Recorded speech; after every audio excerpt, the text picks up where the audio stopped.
It is Amarin out. Amarin has to be out. I have no idea how he keeps his job after that. He put all his eggs in one basket in the Europa League and at points admitted to sacrificing his best players not playing the league games and because he's just prioritizing the Europa League, and that did not work out. He's had a good amount of the season to at least show something. He's averaging less points than the worst Premier League manager of all time who coached Derby when they finished with 11 points or something like that. He's averaging less than a point a game. He's turned out to be one of the worst coaches, not just in Manchester United history, but in Premier League history. I do think you live by the sword and die by the sword. He decides who plays that game. He decided last night who starts that game. He decided when to make subs. And I don't think he got it right. He didn't get the starting 11 right and also didn't get necessarily the subs right, or did not even attempt to really make it at the right time. I don't think we saw any urgency from Ruben Amarin himself. So if you're looking at it in the league, terrible. Literally, he got them while United was still in a top 4 race. He ended up in a bottom 4 race and he's just literally 1 point above the bottom 4. He literally ended up in a relegation battle at some point. He got knocked out of all the other cup competitions. He literally was putting all his eggs in one basket, and to me, not good enough. You live by the sword and you die by the sword. In his words, he insisted so many times that he's not going to change his tactics, that he's not going to approach it with something that's a little bit more comfortable for the players, a formation that's more comfortable.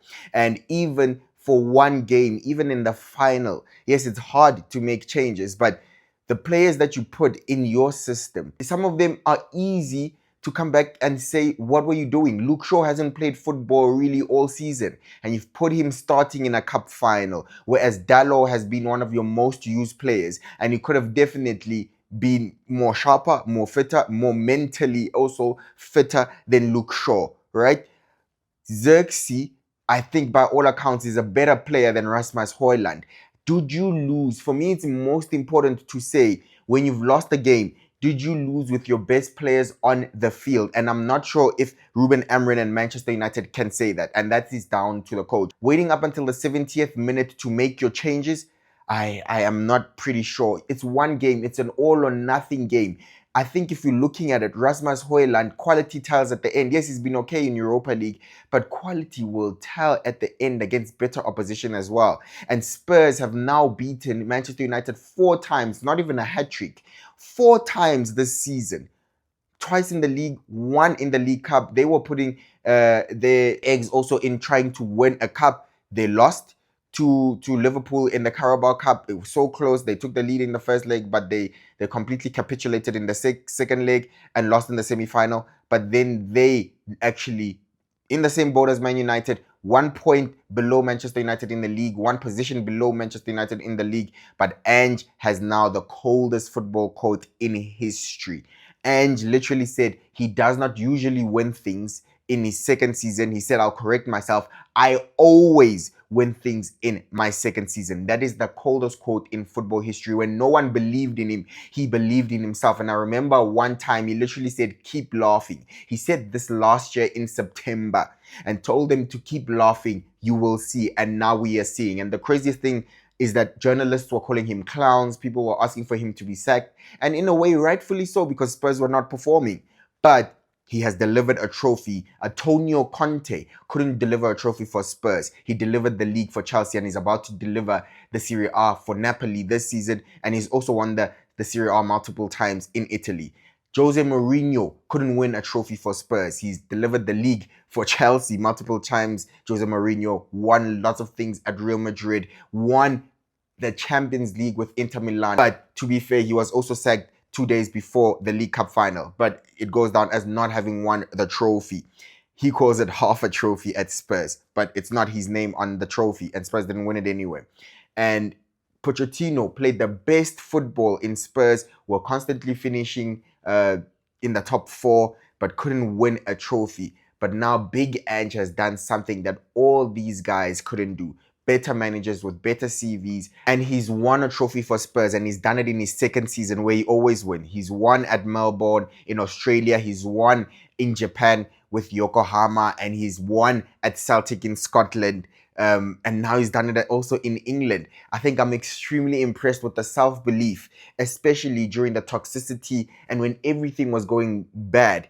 The self-belief to get this done, even having one of the worst injury crises in the league. Just look at the matchday squad. Spurs had something like 10 players out. United only had 2. And they have key players. Bergville, who's come through the academy for Spurs, he's been a key player of Spurs recently, especially after Maddison has been injured. Maddison was not available anyway, and he's one of their chief creators.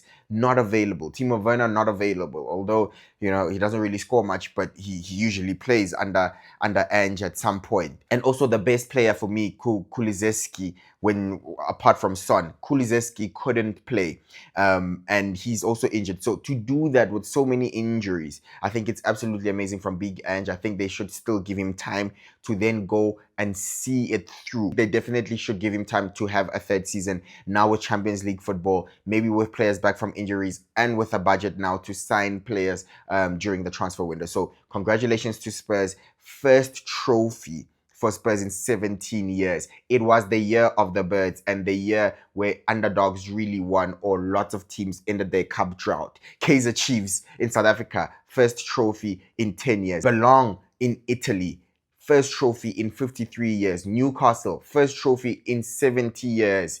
Spurs, first trophy in 17 years. Crystal Palace, first trophy in forever.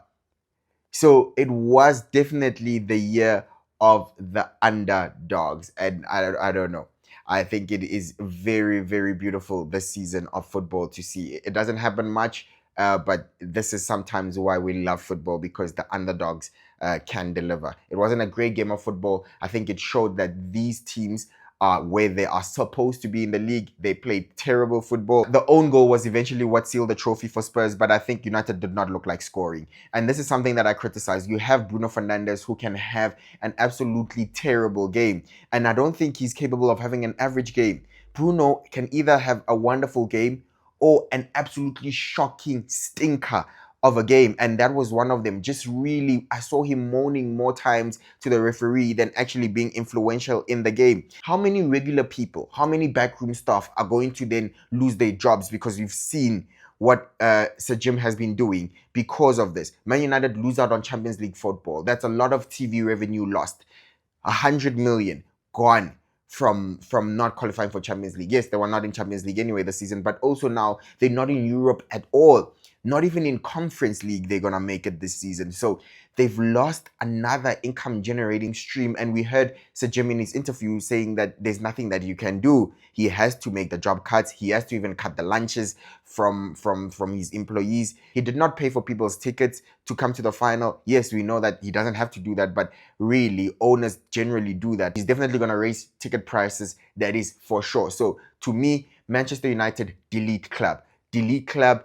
It is a finished, dead club, and it looks like it definitely has no future. And for me, sack Ruben Amarin. He has had enough time for us to see what you can do. Yes, even though he hasn't been able to really get the players that he wants, are you telling me with that group of players, United should be where they are? No way. Sometimes it is also down to coaching, and we literally saw a prime example of that in the final. The hunger was lacking. Patrice Evra said he can't make it to the game because he's going to his sister's funeral. And he just wants to see some fight because his sister died of cancer, but she was always fighting cancer. Sometimes football means more. It's not just the game. And United just didn't fight. There's a way to lose, which is what I kept saying against Erik ten Hag, and why my point of Erik ten Hag should have been fired, because there's sometimes a way to lose, and he was being delusional and denying that United are actually in a bad spot. He kept on saying, we've won 2 trophies, we've won 2 trophies. Sometimes that does not really show what is going on at a club. And I think Ruben Amarin has to die by his words. He literally said he's not making any tweaks to his system. He's not trying to get the players more comfortable with what they know or the type of football that they play. And therefore, I do think that with Man United, their resources, their current crop of players, the wages that their players are on, they should not be where they are at all. And that's also down to the manager. Sack Ruben Amarin now, or sacking him now, will give you enough time at least during this preseason to try and find a manager, and you can do it pretty quickly if you are serious. if you make that decision now, you are able to start the process and go find another manager that will be more suited to Manchester United and deliver trophies next season. Next season, or improve the club. Next season, Manchester United have no European football. It's just the league, and they will just be focused on domestic cups. It is a big season for them. But I feel for you Man United fans. I honestly do feel for Man United fans. They've never seen this in their life. Banter aside, I am able to be like, Manchester United have been one of the most, biggest fan base in the world for a reason. They support their team day in, day out, week in, week out. No matter what happens, they fill up Old Trafford. They show up on social media all across the world. They are there to support their teams even in the bad time. And they do not deserve this. They deserve players who will show hunger for their team. And this was absolutely terrible, I think. So yeah, for Manchester United, I want to say I'm sorry to the Manchester United fans. I don't know how you come back from this. I honestly do not know how you come back from this. But in other ways, it is a beautiful story for Spurs, right? First trophy in 17 years. Son's first trophy for the club in 10 years. He did not leave, he stayed. Gareth Bale didn't win a trophy for Spurs. Luka Modric didn't win a trophy for Spurs, right? Harry Kane did not win a trophy for Spurs. And Son stayed and finally has won something for Spurs. And I think that's absolutely beautiful. And at the same time, Harry Kane did move on to greener pastures with Bayern Munich, and he has won his first trophy with Bayern Munich this season. So it's sort of poetic. It's really sort of poetic.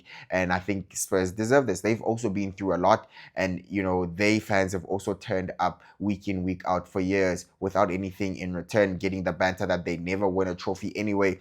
So it has been a beautiful moment, a beautiful season for football. And like I said, Newcastle, first trophy, 70 years. Crystal Palace, first trophy in forever. Belong in Italy, first trophy in 53 years. Kaizer Chiefs, first trophy in 10 years. It has been the year of the birds. So very, very interesting, I think, season for football. And I think now we're really at the end, and we just look forward to the top 4 race to wrap it up in the league. And you just assume Aston Villa will beat Man United as well. If Aston Villa win, I do think they actually, with Chelsea playing Forest, I think Villa winning, they probably qualify.